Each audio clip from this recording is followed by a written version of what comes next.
Now, here's an interesting clutch of questions from Jonathan Grudin. The first one is about, well, he didn't expect things were going to change as fast as they did or have done over the last 30 odd years. And there's an extent to which we're all caught up in that the changes seem to be accelerating, change seems to be all around us, and oh my God, the world that I'm living in is not the world that my daughters will live in 10 or 15 years from now, and how do we plan for that? What do we do about it? But a couple of thoughts on that. The first is that, as Gisela Hammermeyer has shown in a beautiful article, the internet didn't take on all that quickly. It took on at about the same pace as the telephone, as about the same pace as electricity, if you use similar definitions for the moment of innovation, the moment of invention, for the competing technologies. The internet seems explosive only because we catch it. We tend to define its start just at the moment at which it becomes exponential. So I'm always slightly leery of the arguments of things are changing enormously quickly. And then I got a second issue, though, that yes, I mean, technology has just gone out of control in the last 10 to 15 years. I mean, it's very, very hard to keep up to date, with the iPad 3, with the new smartphones. What are Android doing tomorrow? What's the right Kindle reader? I mean, I've had so many Kindles, it's really ridiculous. But each one seems like, oh my God, I've got to go onto the latest model. And that's the kind of productive mode that we're in socially.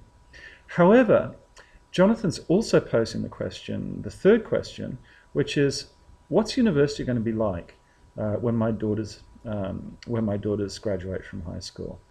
And I move into a slightly Althuserian mode there. Louis Althusser talked about cultural lag and institutional lag.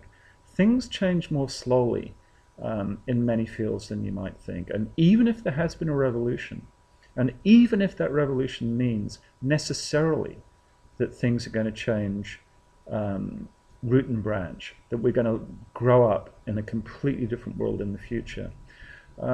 In our rush society, we tend to miss the fact that these institutional changes, these cultural lags, can take 50 to 100 years. There's an analogy here that suppose scientists come up with a new name for a genus, for example, tomatoes changed their genus several years ago. To propagate that change takes about 30 to 40 years through all of the nursery books, nursery manuals, through all of the textbooks, through all of the various teaching apparatuses that we have, through all of the reference works that we have. Instant update is not a general feature of the world. So what we're faced with right now is that university education is in lag mode. There's no question about that. Scientific publication is in lag mode. There's absolutely no reason that we should wait for printed versions of articles. And indeed, increasingly, we do get publication first, or even the publication of the preprint as the real publication. But universities,